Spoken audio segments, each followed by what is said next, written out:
Bonjour à ceux qui sont là. Je vous souhaite une très bonne soirée. Mais on va pouvoir démarrer alors avec ceux qui sont là. Je- Euh, pour ce qui est d'aujourd'hui et pour le webinaire d'octobre 2025 du GDSA, nous avons choisi de regarder l'aspect nettoyage et utilisation des produits en apiculture au sens large, puisque on va regarder pour notre pratique au rucher, pour notre pratique au moment où on vérifie la qualité sanitaire de nos abeilles. Et puis aussi regarder d'une façon plus large, puisque c'est souvent les mêmes produits utilisés, quels sont les produits et comment on peut manipuler les éléments pour avoir la meilleure propreté et le meilleur état pour tous les éléments de notre activité, y compris l'extraction et l'entreposage de nos produits de la ruche. Voilà. Donc, l'idée de se demander pourquoi nettoyer, elle est presque évidente, hein. Quand on parle sanitaire apicole, il va de soi que, un petit peu comme dans la santé humaine, la qualité de propreté et de- d'éléments sains du matériel que l'on utilise, que ce soit à soi, ses, ses tenues ou son matériel, sont très importants dans ce que l'on apporte au niveau de nos abeilles, des colonies. Et donc, on se doit effectivement hein, d'être soucieux de ça et de le faire. Alors, on a choisi de le traiter là parce qu'en fait, on est dans un moment où en, en grande majorité, les colonies passent en hivernage. Vous avez un petit peu regardé et mis en ordre d'hivernage vos ruches, vous avez soigné, nourri pour certains d'ailleurs, hein. C'est pas inutile suivant l'emplacement du rucher. Donc on est dans une période où l'activité apiculteur est un petit peu moins intense. Et on a un petit peu plus de temps à remettre en ordre tous les éléments et voir un petit peu ce qu'on peut faire au niveau du nettoyage. Du coup, on va assurer pour la saison d'après en fait un redémarrage avec des éléments qui ont été entreposés d'une façon saine et propre. Et on se sera peut-être mis dans un ordre de marche en ayant cette question présente dans notre activité.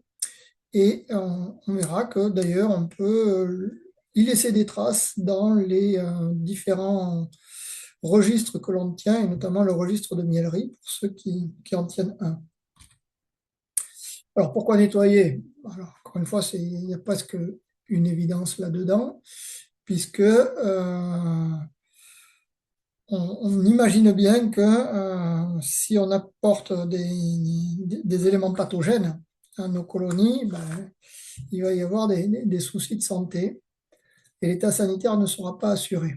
Donc, chaque apiculteur ayant ses principes de nettoyage et ses habitudes de nettoyage, on se rend compte quand on fait des visites ou qu'on discute avec les apiculteurs que mais tout n'est pas considéré de la même façon. C'est-à-dire que chacun voit un petit peu l'aspect nettoyage à son, à son rythme, mais pas forcément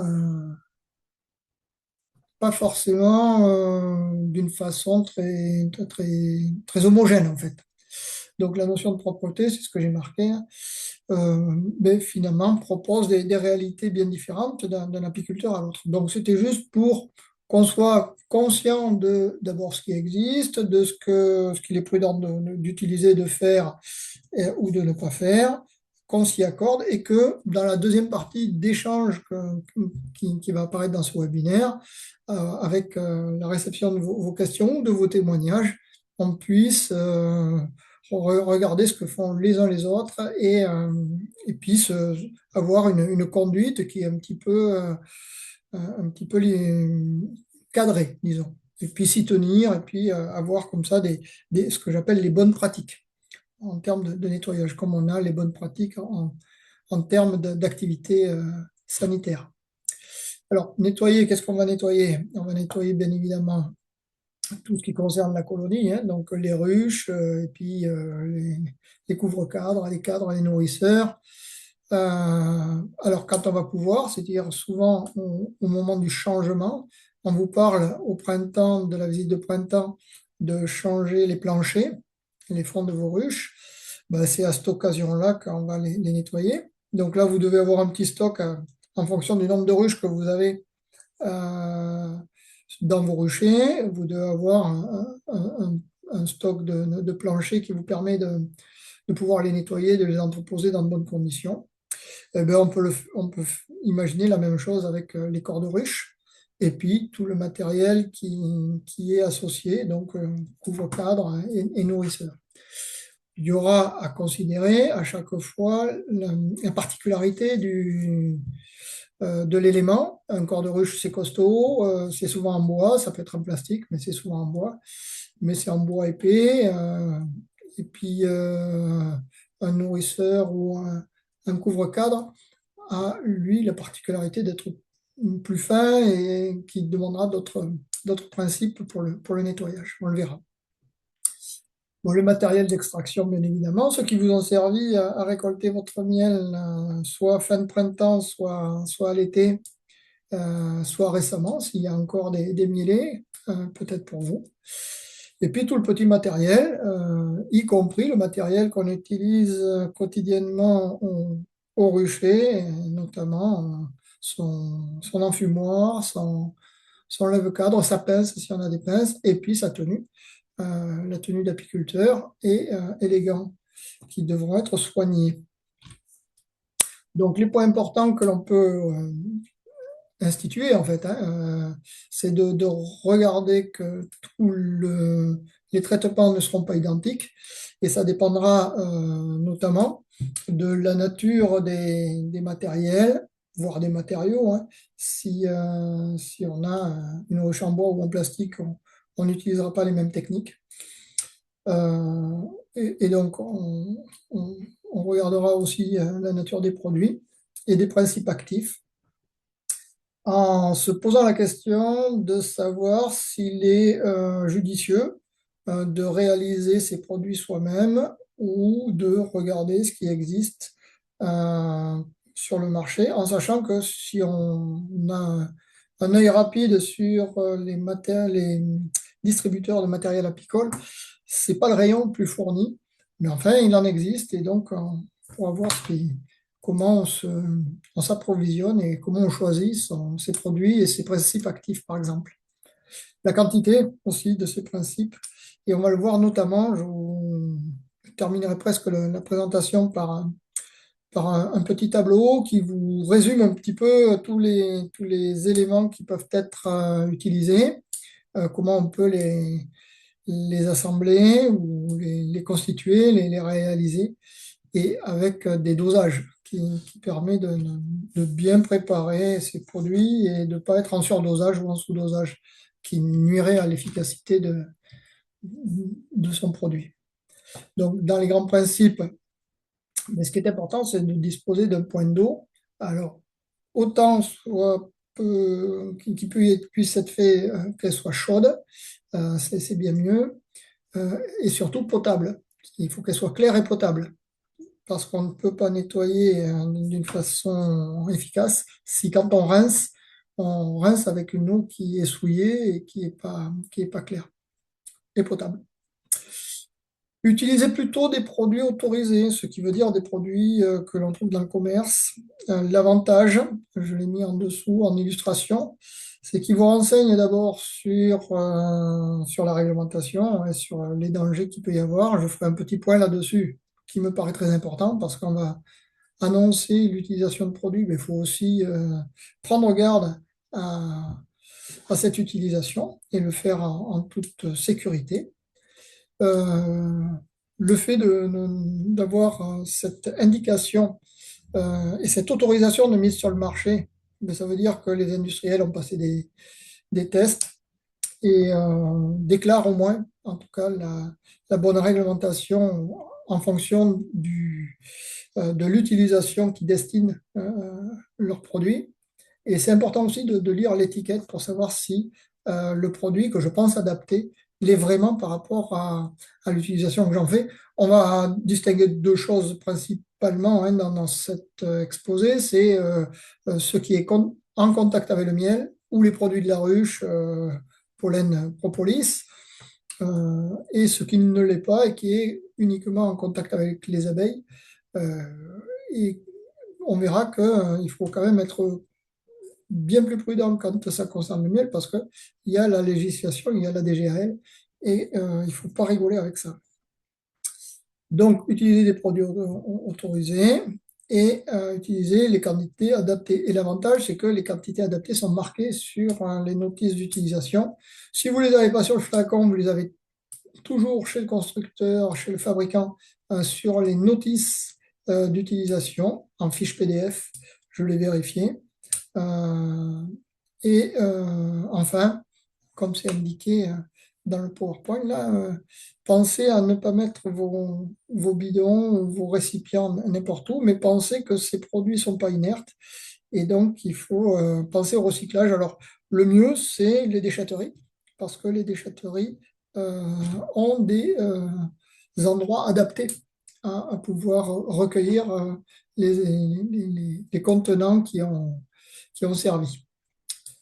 Donc, pour en finir avec ces grands principes et pour passer un petit peu dans la technique, chaque fois que je vous dirai, puisque je vais peut-être simplifier ensuite les indications, mais dans une grande mesure, il faut systématiquement, quand on veut nettoyer, il faut gratter, décaper tous les éléments qui vont être accrochés, que ce soit cire, propolis ou autre, hein, parce qu'il y a des traces des fois de moisissure, il y a des traces de fausses teignes éventuellement, y compris dans nos ruches, hein, qui arrivent à ronger un petit peu le bois.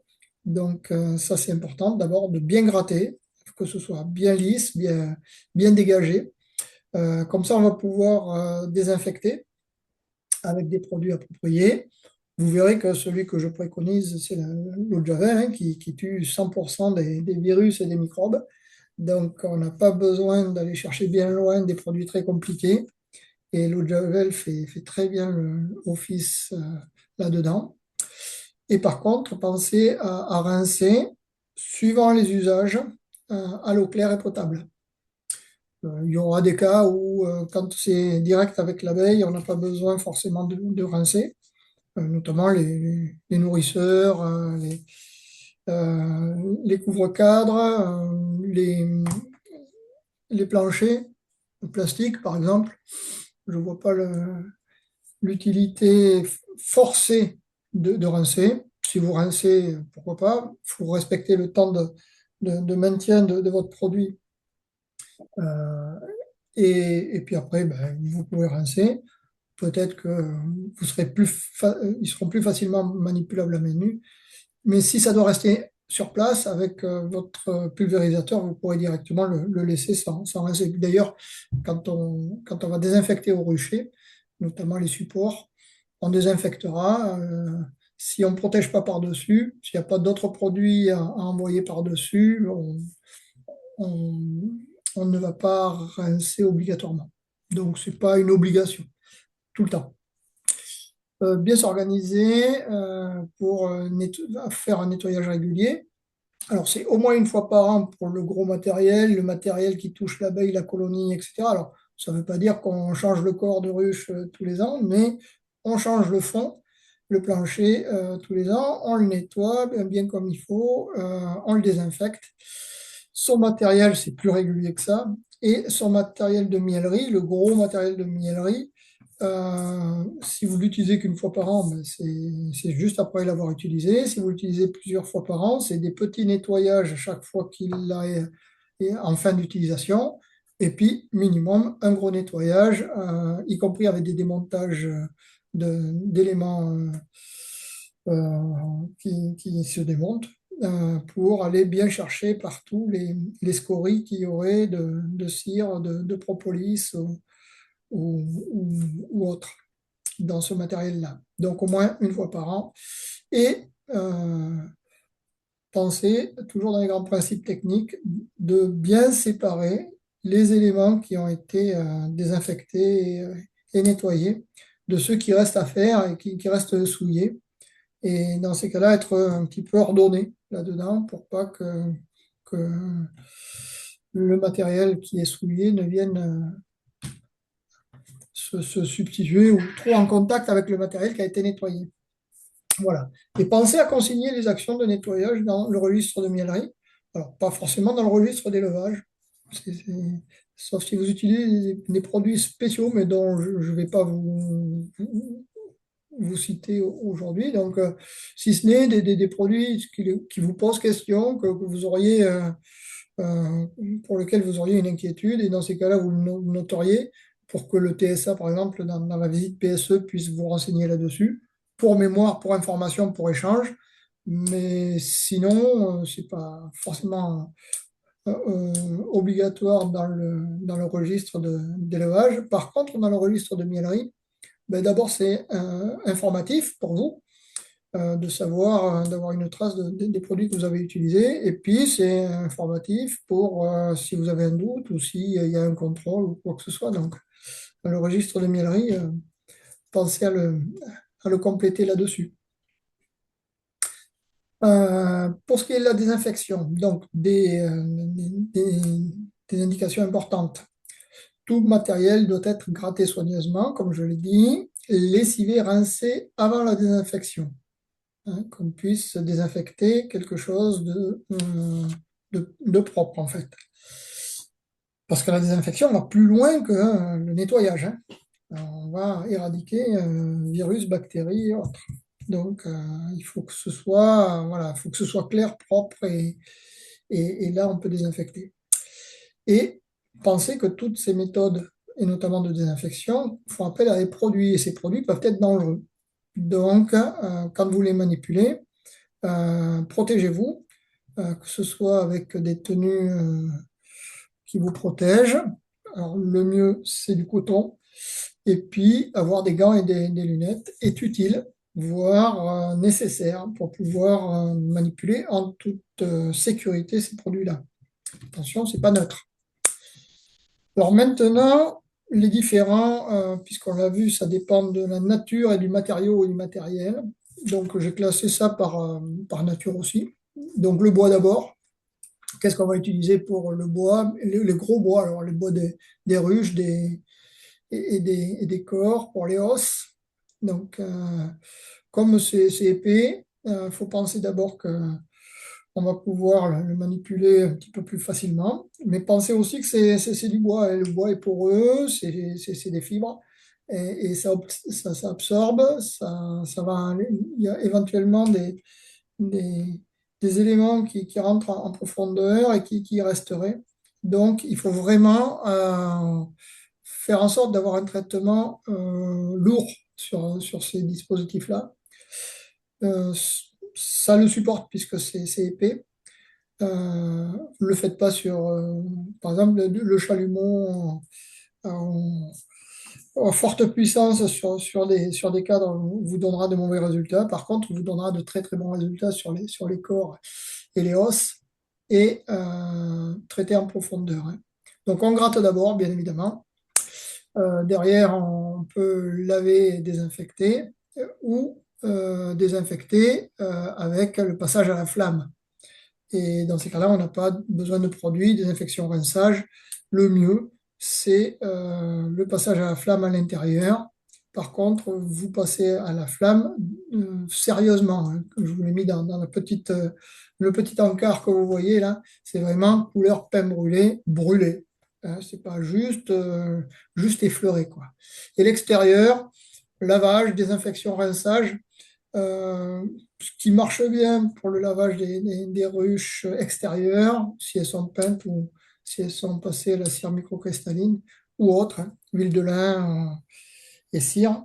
C'est des lessives type lessive Saint-Marc. Ça marche bien, ça. Ça décape bien. Vous avez des ruches qui sont toutes propres, dehors, dedans, désinfectées. Vous pouvez les entreposer à l'air libre ou en local, mais toujours avec un petit peu d'aération hein, pour que ça respire un petit peu. Donc, si on illustre un petit peu plus précisément, pain brûlé, ça veut dire quoi? Ça veut dire bien cramé, quoi, hein, quand même. Donc, vous n'hésitez pas, vous utilisez des lampes à souder ou des chalumeaux avec le plus de puissance possible. Ça vous prend pas trop de temps et vous insistez bien dans les angles parce qu'il arrive avec notamment les petits propolis, hein, les abeilles. Donc, c'est un peu antiseptique la propolis. Mais il y a quand même des virus et des bactéries qui arrivent à résister et notamment des loques qui arriveraient à se brûler. Donc, bon, on a peu d'exemples dans le département, mais euh, bien gratter avec le lève-cadre ou un outil approprié les coins de vos corps de ruche. Et, euh, et puis, pensez à bien brûler à l'endroit là. Ça se voit hein, que moi j'insiste beaucoup sur les angles parce que c'est un petit peu le point sensible. Le reste, la grande surface, on voit assez vite quand on a passé son grattoir qu'on a enlevé les éléments et puis ça se brûle assez facilement. Insistez bien dans les coins, c'est important. Voilà. Et toute la surface, hein. Ne laissez pas, même quand c'est un peu plus délicat là, au bord, là où les cadres viennent se poser, ça fait souvent une petite rigole là. Insistez bien, vous inquiétez pas, vous n'allez pas mettre le feu à votre ruche. Et plus le bois a été brûlé, et il ne le sera pas tous les ans, à moins que vous ayez une perte de colonies très régulièrement, mais bon, ça n'arrive pas et je ne vous le souhaite pas. Et dans la réalité, ça arrive pas trop. Euh, donc, comme on ne le fait pas trop souvent non plus, ça renforce le bois, hein, la solidité du bois est renforcée. Donc là, on brûle et tout va bien. Pour ce qui est des cadres, ben, ça dépend si vous gardez la cire pour l'année d'après ou si vous allez récupérer cette cire avec la chaudière. Donc, dans les deux cas, il faut gratter cire propolis, bien évidemment, bien gratter. C'est pas le plus simple, mais faut en enlever le maximum. Et puis ensuite, vous entreposez, si vous gardez vos cires pour l'année d'après, dans un lieu couvert, pour pas qu'il pleuve dessus, bien évidemment, ventilé, en créant des piles, 8-10 minimum, pour faire un effet cheminée d'air qui va embêter un petit peu la fosse teigne d'ici installée. Alors, pour embêter encore plus la fosse teigne d'ici installée, protéger les entrées hautes et basses avec des grilles hein, les plus fines possibles. Et puis, vous vérifiez l'absence de moisissure de temps en temps. Photo pour illustrer. Donc, une colonne de 8, 8, 10, là, 2, 4, 6, 8, 9, là. Et puis, une grille à reine au-dessus, une grille à reine en dessous. Pensez bien que vos palettes soient bien dégagées pour que l'air passe bien.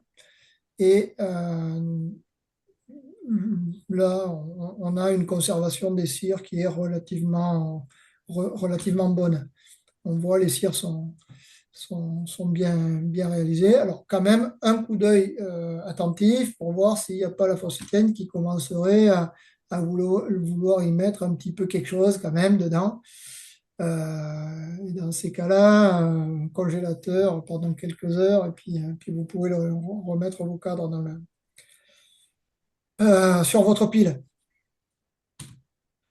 Si par contre vous récupérez la cire donc au sérificateur, hein, la cire à la chaudière, dans ces cas-là, il faut bien décaper aussi parce que sinon votre chaudière, ben, ça sera à elle qu'il faudra nettoyer, surtout en propolis. Donc enlevez le plus de propolis possible et vous les mettez dans la chaudière. Donc là, la cire va être récupérée.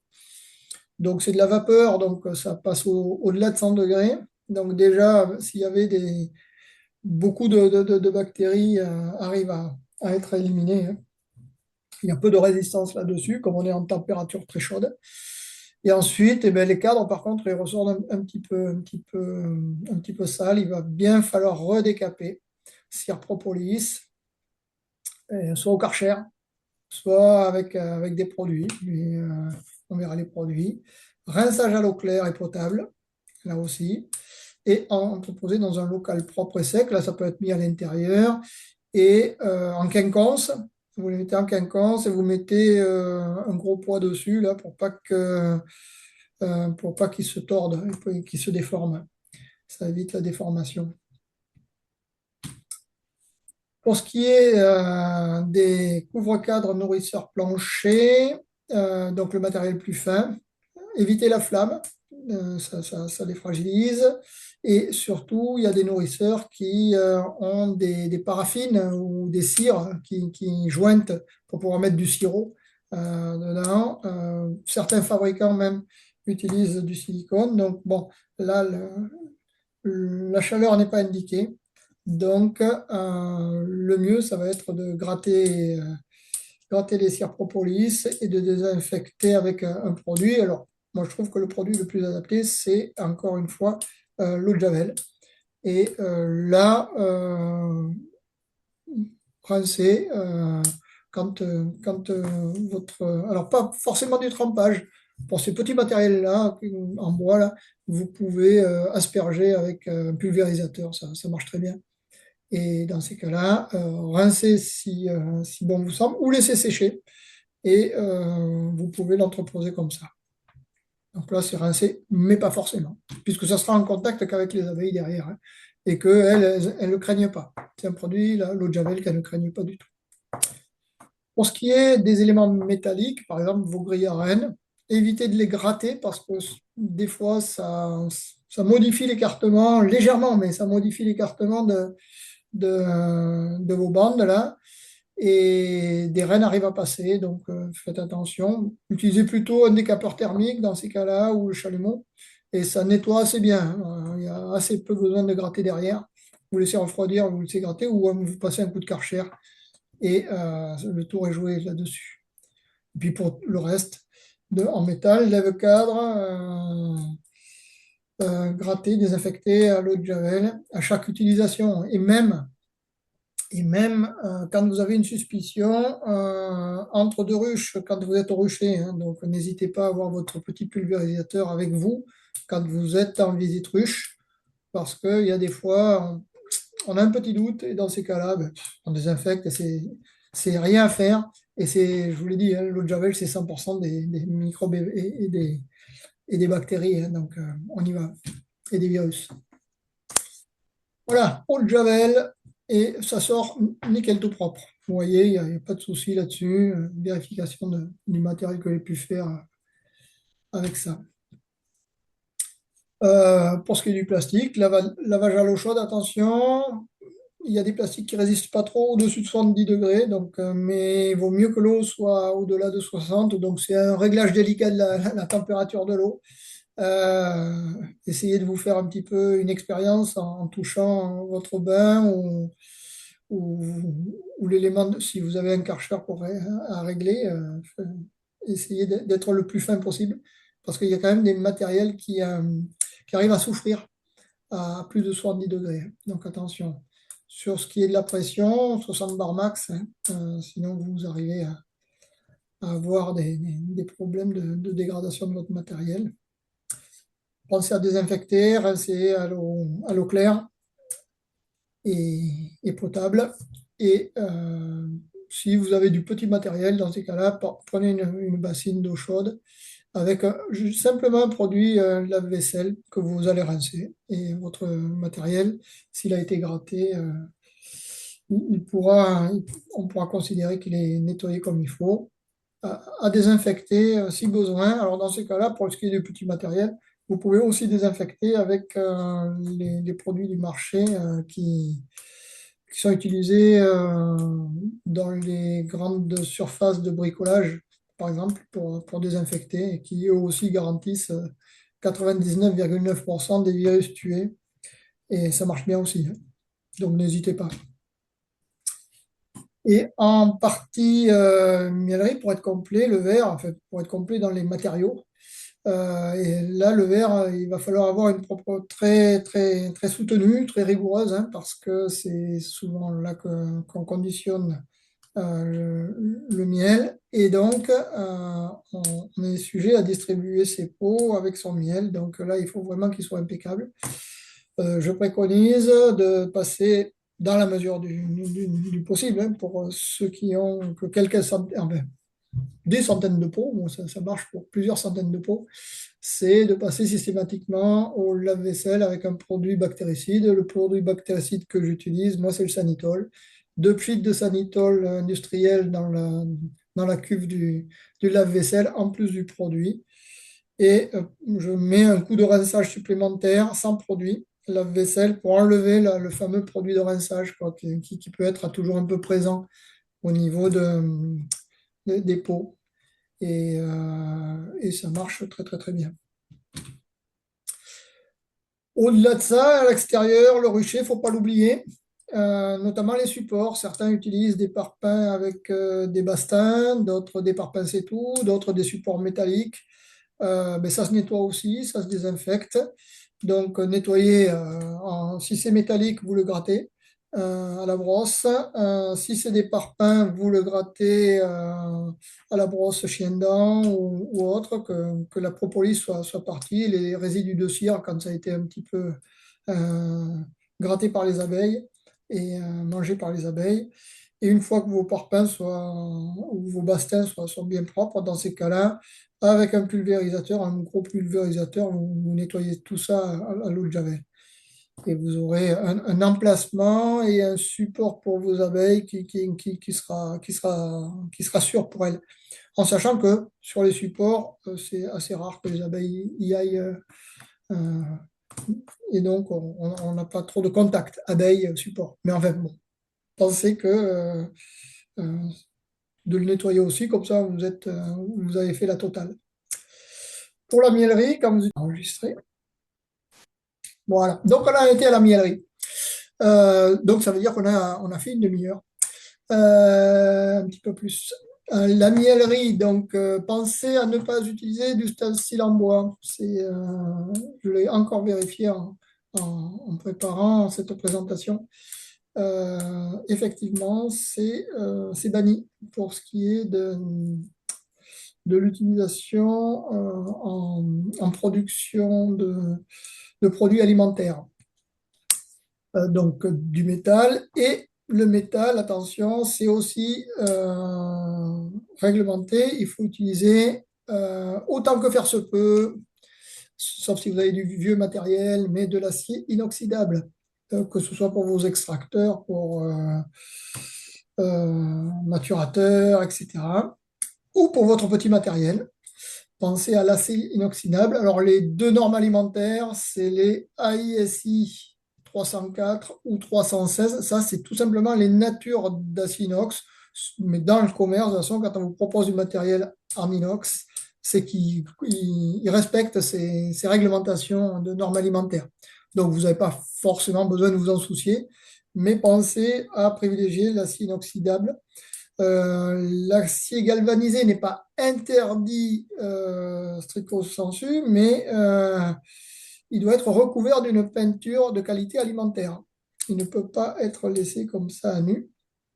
Attention, il ne faut pas qu'avec l'utilisation, il y ait des éclats. Et il faut vraiment que toutes les parties d'acier galvanisé soient recouvertes. Alors, il y a des lacs de qualité alimentaire, c'est le mieux, ou alors des peintures de qualité alimentaire. Et ça, c'est à faire et c'est important. L'utilisation du plastique est autorisée, mais il faut penser à ce qu'il y ait la certification alimentaire.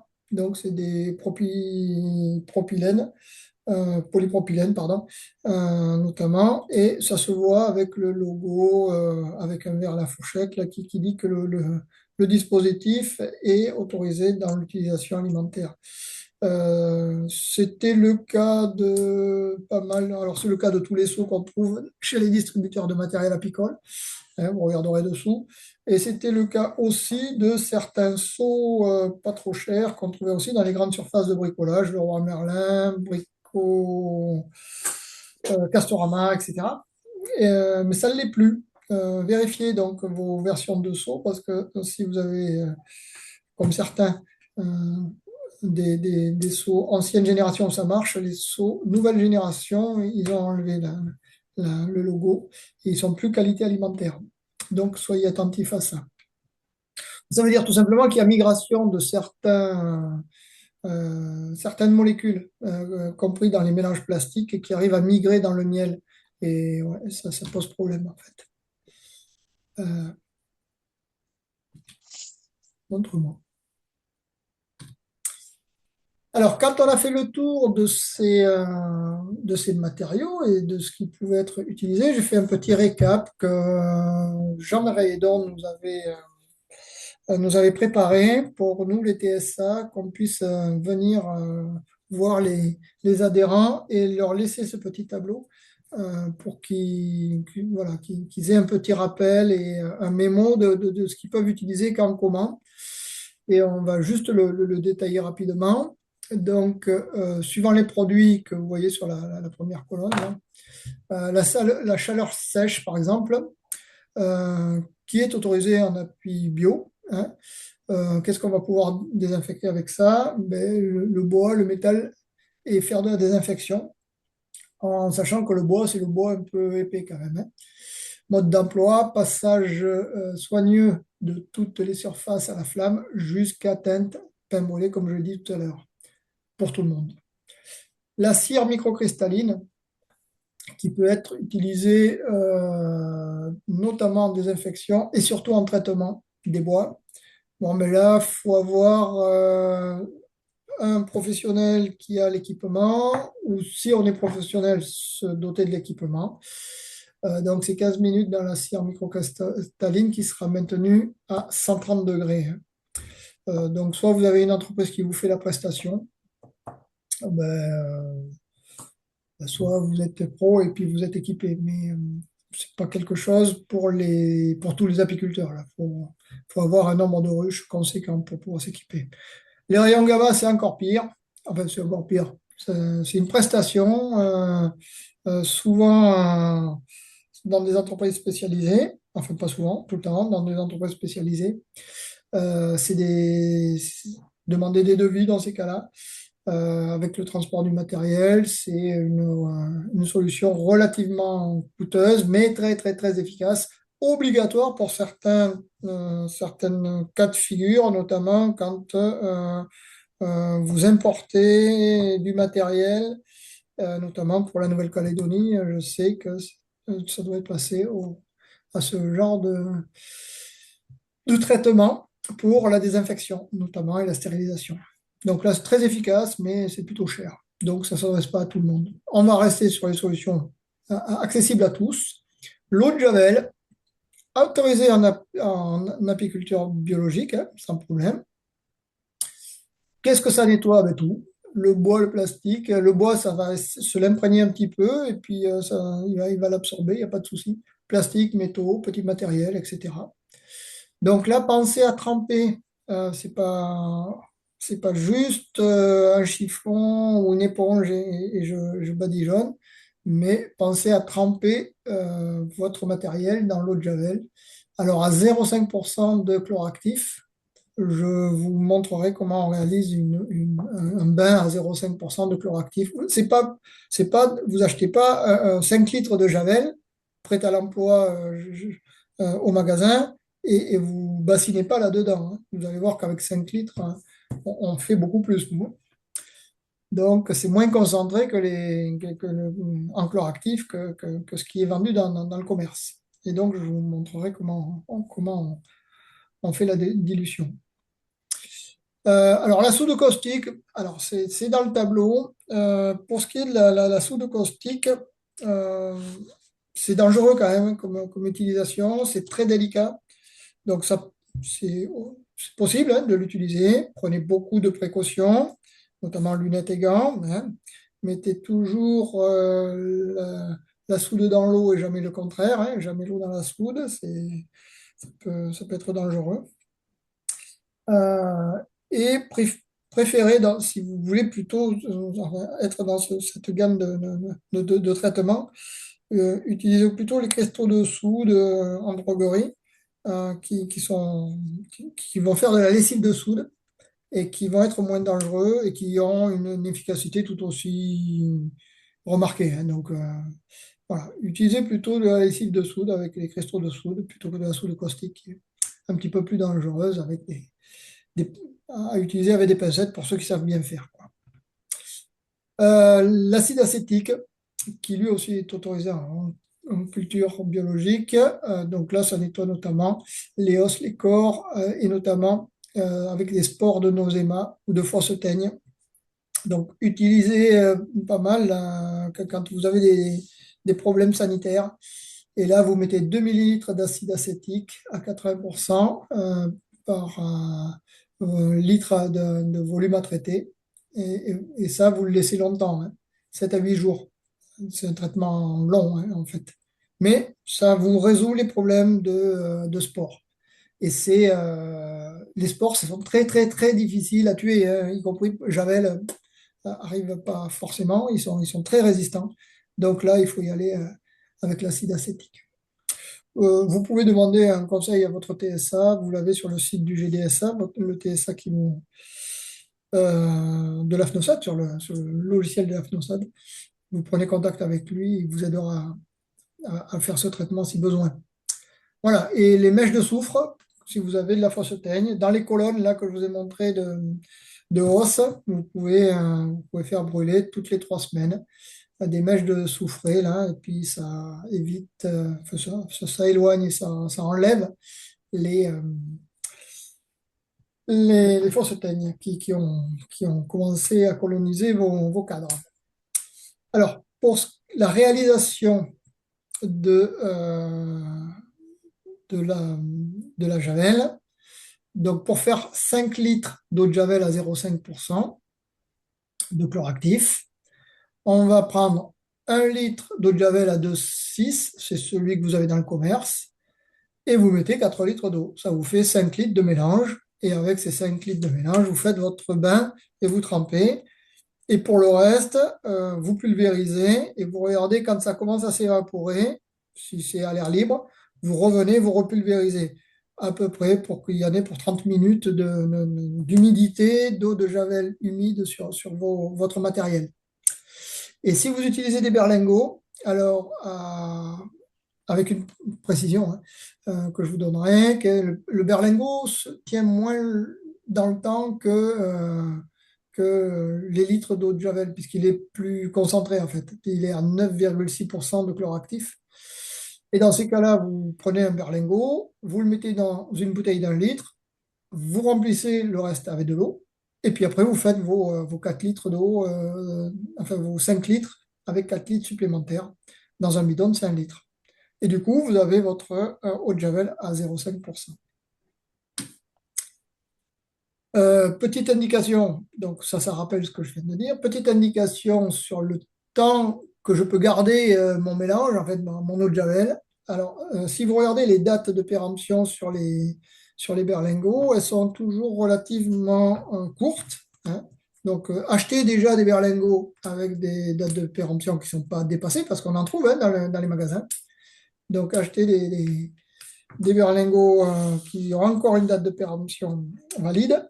Et ne vous inquiétez pas si ça ne tarde pas trop, parce qu'en fait, après la date de péremption, ça commence à perdre un petit peu, mais ça perd en moyenne 0,5 à maximum s'il est entreposé dans de mauvaises conditions, 1% de chlore actif par mois.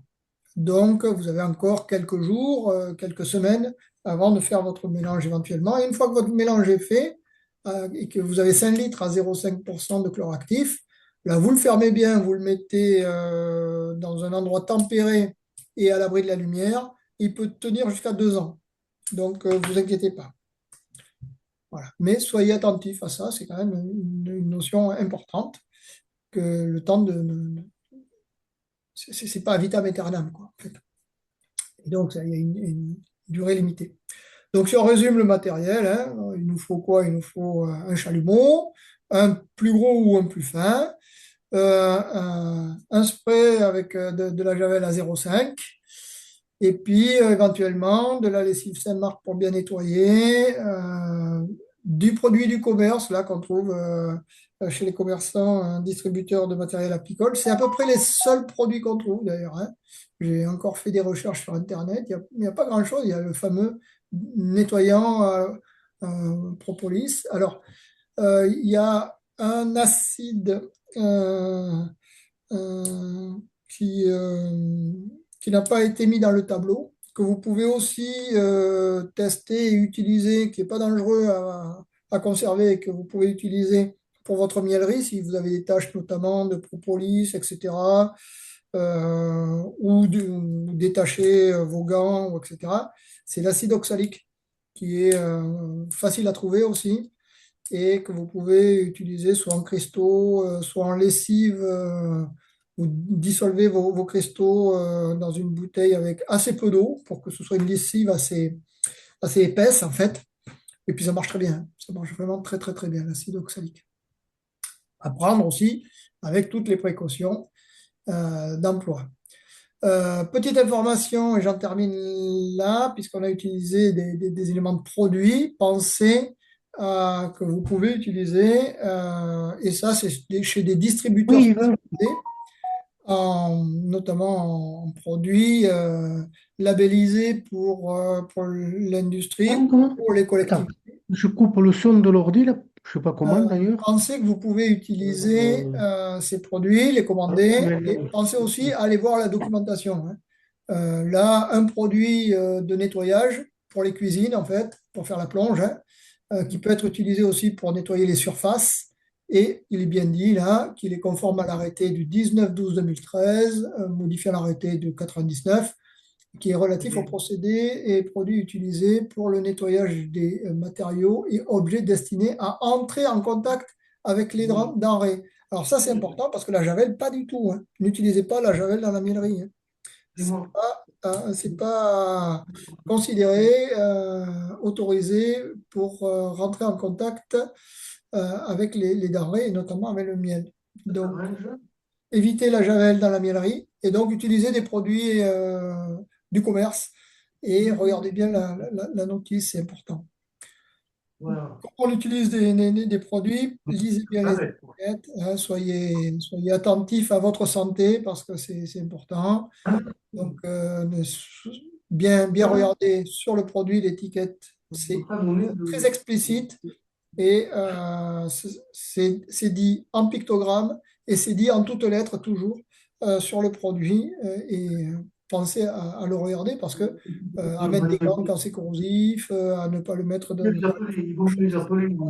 toutes ces conseils de sécurité qui sont peut-être basés, mais dont il faut aussi avoir présence à l'esprit quand on est dans sa galerie, parce que c'est pas toujours là où on se dit qu'on est le plus en danger. Et pourtant, on utilise des produits qui peuvent nous mettre en danger. Donc, en cas voilà, Je de vais t'envoyer la danger, photo si ça s'est voilà. projeté dans vos yeux, mais il va falloir se rincer Ouais. les yeux sous un filet d'eau tiède. Si vous inhalez, vous quittez la pièce et vous respirez de l'eau vive. Si vous êtes en contact avec la peau, vous rincez bien à l'eau. Alors attention, pas trop chaude là cette fois. Et si vous ingérez, ben, vous faites pas vomir surtout. Et vous ne buvez rien d'autre. Boire du lait, c'est complètement inadapté, hein. Et vous appelez les secours, c'est important. Voilà, moi j'ai fini la présentation. J'espère que ça vous a paru pas trop long. Ce qui serait bien maintenant, c'est qu'on puisse échanger sur vos pratiques à vous et qu'on puisse en discuter ou que vous puissiez me poser des questions là-dessus. Je vais enlever ça. Voilà. Et je vais pouvoir mettre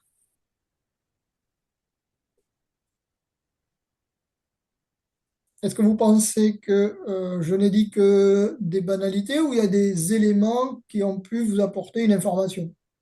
C'est ça qui est important en fait.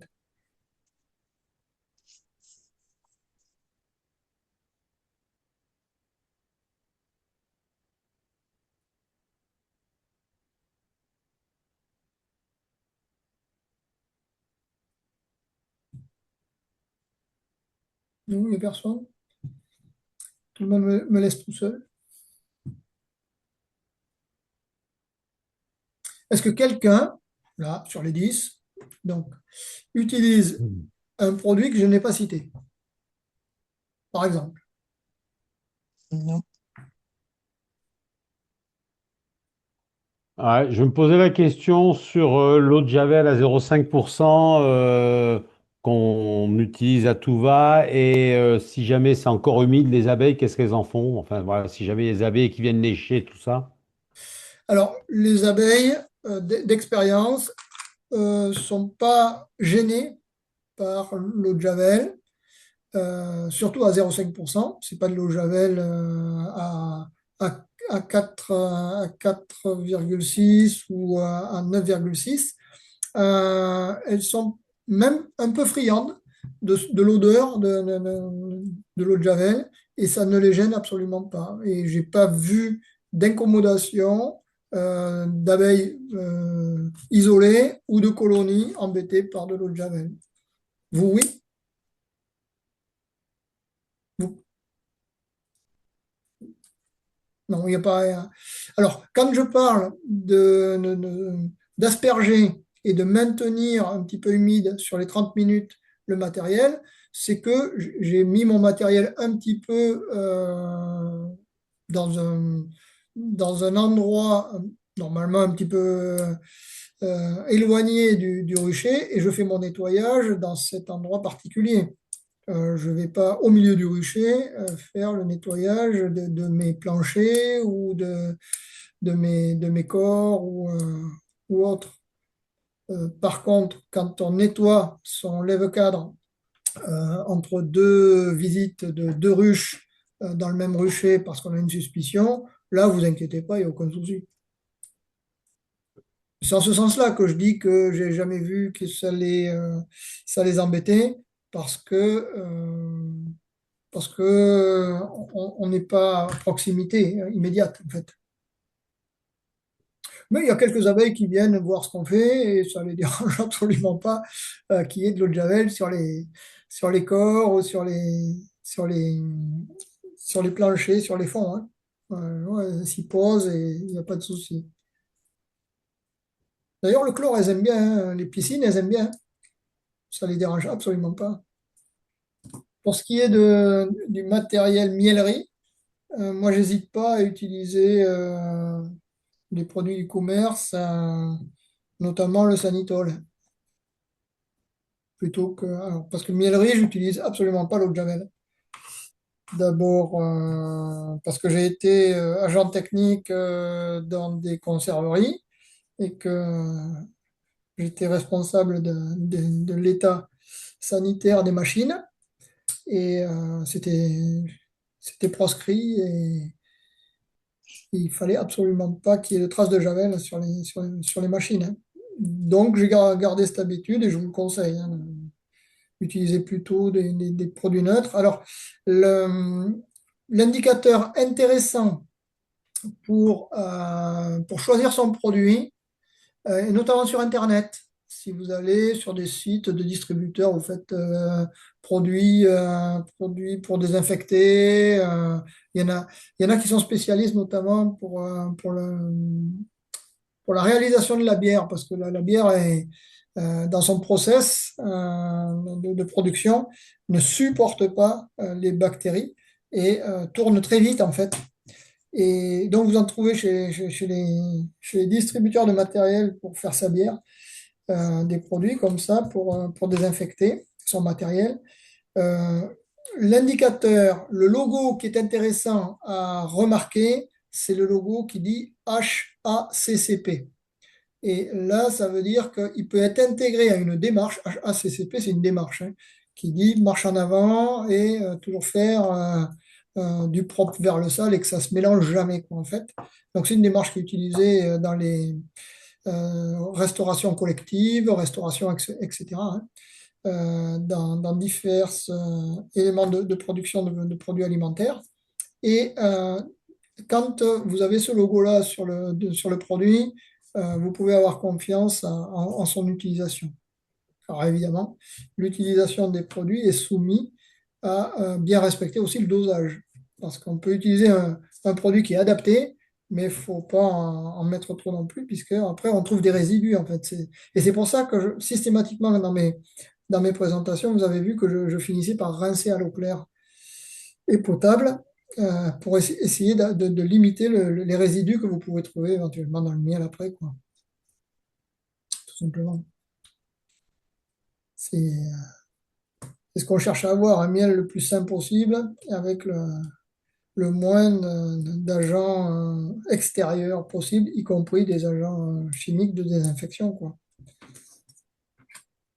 Oui, donc j'ai vu, tu trouves du sanitol en grande quantité facilement. Alors en grande quantité, oui, vous trouvez le sanitol pro par bidon dans les supermarchés de bricolage.